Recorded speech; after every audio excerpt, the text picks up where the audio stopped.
It's wonderful to have Russell with me. Russell Town and I go back a long way to the mid-1990s when Russell kindly agreed to check some of my racing research. I'm going to ask Russell first of all to tell me where he grew up in the local area and what his earliest memories were of Moorfield Racecourse.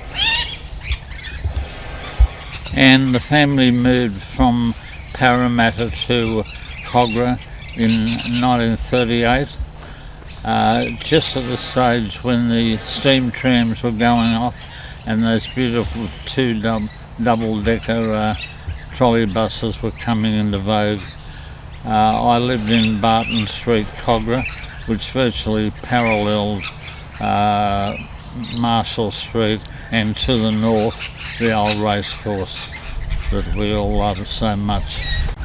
They were happy days, but little did we know what was going to transpire in September 1939 when Hitler decided he was going to take over the world virtually. But what he took from me was my father for the best part of 6 years, because Dad was already in the Citizen Air Force. So I saw little of him, and my mother did a marvellous job, and I also enjoyed my upbringing. Moorfield seemed to be a part of it, whether it be caddying or, as I say, running around the racecourse, or before I was old enough, standing on the saddle of my bike, observing the races at close range from different angles. Mm-hmm. Now, Russell, did you have the opportunity to go to the races when you were older? I did, Anne. Of course, I had to wait till 1949 when I was 18. I think that was the age at the time. I remember walking up from Barton Street, Cogra, and there was only the main paddock and ledger in those days, and I always remember I kept them for years, but unfortunately not long enough, the race books. Oh, I think they were one and threepence each in those days, with a lot of fabulous information in them. Well, as we are aware, Russell, there were many well-known horses that raced at Moorfield, and some of them, of course, went on to run in the Melbourne Cup. What were some of the well-known horses that you actually saw run at Moorfield, or certainly if you didn't see them all run, what were some of the other well-known horses that you knew about apart from Colonist? Cave Dweller comes to mind, and I'm pretty sure it still holds the course record there for the 10 furlongs.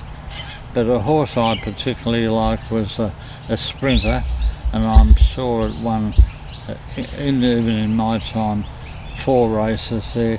If it was in a 6 furlong race there, its name was Brazier. One of my favourites, this would be in the late 1940s, not too long before the course closed, unfortunately.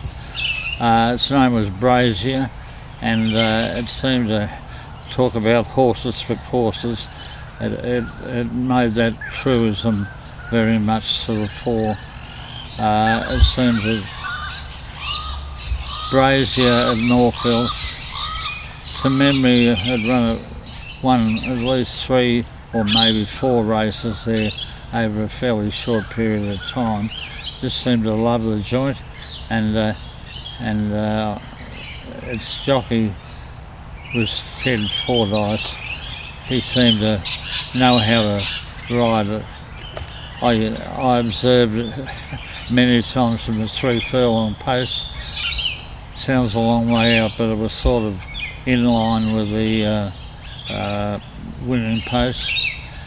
The tactics seemed to be was 3 straight furlongs to the 3 furlong pole, a turning 1 furlong ride, which is the hill, and then they'd straighten up and sprint down downhill clearly to the winning post. So the jockeys seem to want to be near the lead on the turn and then go for broke and hopefully get to the front and stay there. There were many well-known jockeys, Russell, that rode at Moorfield, and would you like to run some names past me of jockeys that you actually remember? Yeah. Well, what comes to mind then is well-known names like Billy Cook, Jack Thompson, Neville Selwood. He was the ladies' favourite. He was killed in France, unfortunately, a year or two later.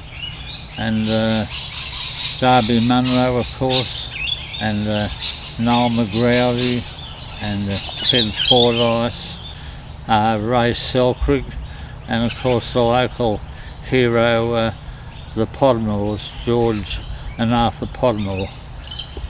George Podmore went on to win a Melbourne Cup, and of course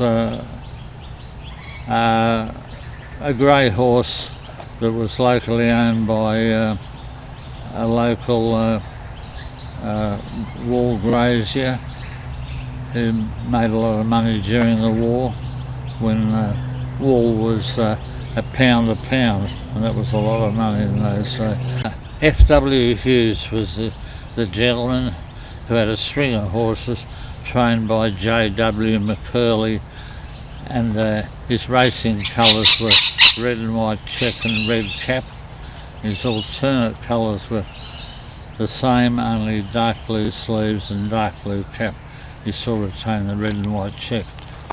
He had a string of horses were also grey because they had a sire, a common sire called Haraji. And of course, as we know, Haraji did win the Melbourne Cup in Yes. 1947. On the front of Anfield's excellent book on the old race course, we have a photo of Jack Purtell, who might add was a Melbourne jockey, but being the Melbourne Cup, they took the best mount they could get, and he consequently won the Melbourne Cup at the time, and that's who Anfield elected to put on the front of her book. There were other ones, grey horses. I remember I backed a few times and had a win. One was called Nye's Arms Ring, and another one was Grey Nurse, which complied with the colouring of the grey. They were both very good mares, and I'm pretty sure Nye's Arms Ring won an Oaks in Melbourne. George Podmore he wasn't a friend of mine, he was a little bit older than me, but he would often have a win, quite a few at home if it was the races were on at Moorfield, and if he was down at Rockdale Odeon for the movies that night, he would shout anyone within earstop of him, and he dressed immaculately, and he was very short and strong. And I'm sure there, Russell, he was very popular with the ladies of the time. I'm sure he was. You could say that, Anne. Yeah. And but I might add that he dressed immaculately, the collar and tie and a suit, and he was very confident within himself. And he was a local hero, I can say that. Thank you. Well, I think you'd have to agree, Russell, that Moorfield certainly brought many personalities, whether it was the jockeys, whether it was the trainers, whether it was the horses, whether it was the bookies on the course, whether it was the two-up playing on the weekends. Moorfield really is a very colourful story with many, many interesting personalities. Yes, and I'm sure there were quite a few people indulged in a few risque little things that they made a quit out of the old course. Before my time, Anne, which was the late 1930s, and leading up, and there was rumours about the racecourse being given over by the SCC and made into real estate, which you know all about because you live on the course, what used to be the course now, and so close to Cogra Station, and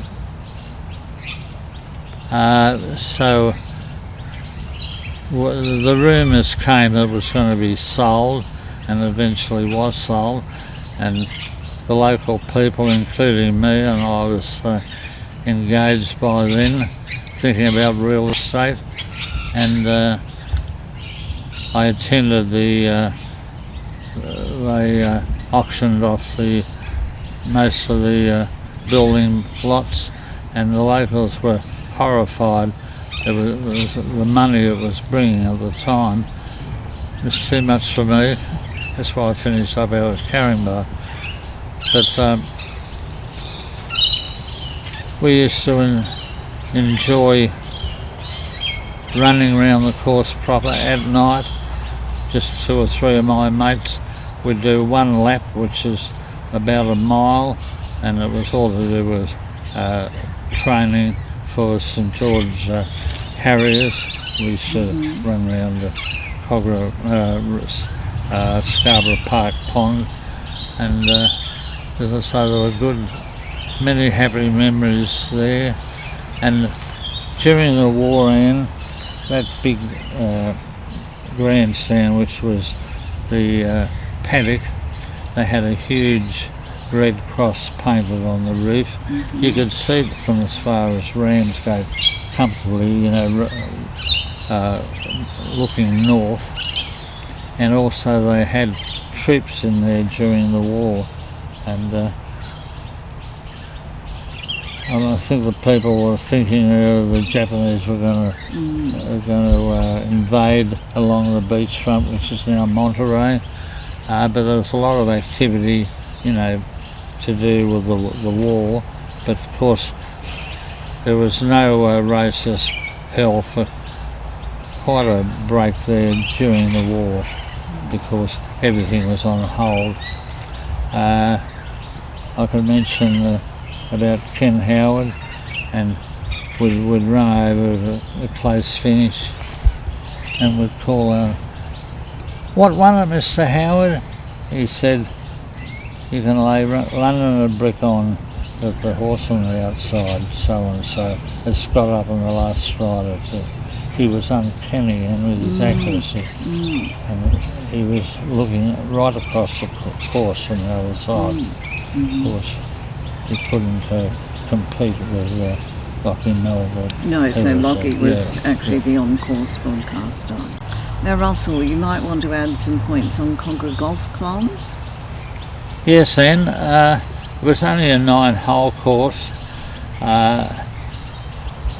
It was I can't say exactly what it was, but the par was quite low. Of course, it was only 9 holes, but if you wanted to, you'd go around twice. Particularly at weekends, a lot of local professional people, doctors and dentists, etc., who went over there and sat at a particular spot, and this was condoned or even welcomed. People like my age, you know, would go and say to the local golf people who are just getting ready to tee up, "Can I caddy for you, mister?" And there'd be a little bit of negotiation done, and some of them paid better than others. Most of them didn't pay before you started, but if they were happy with you, you might get £1, which was big money, Big money, especially yes, when big money you're a in boy. those days, yes. You know, and I remember Binns was one particular dentist, and we were talking about the 9-hole golf course in the middle of Moorfield. It was a rather unique experience, and of course a lot of the older players, senior players, would want more than 9 holes, so they'd go around twice. Quite easy. Negotiating for your payment as a caddy was negotiable, and on a good day you might have got a £2 or even 10 bob note. It was quite acceptable. If you struck especially if someone had been to the races the day before and was feeling a bit poorer for it, he'd just shake his pocket and pull out maybe 4 bob, but he'd be spoken of later on that night when we went to the pictures.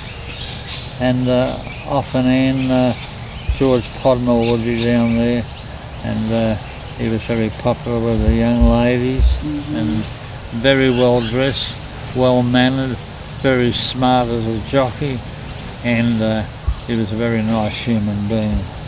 And he had an older brother, Arthur Podmore, Yes, and Arthur didn't have quite the success of George, who won I'm pretty sure it was Evening Peel, and George won a Melbourne Cup, so that was quite an achievement for him.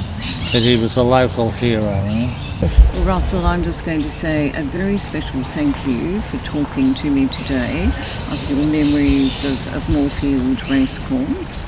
I very much appreciate the opportunity to talk to you, so thank you very, very much.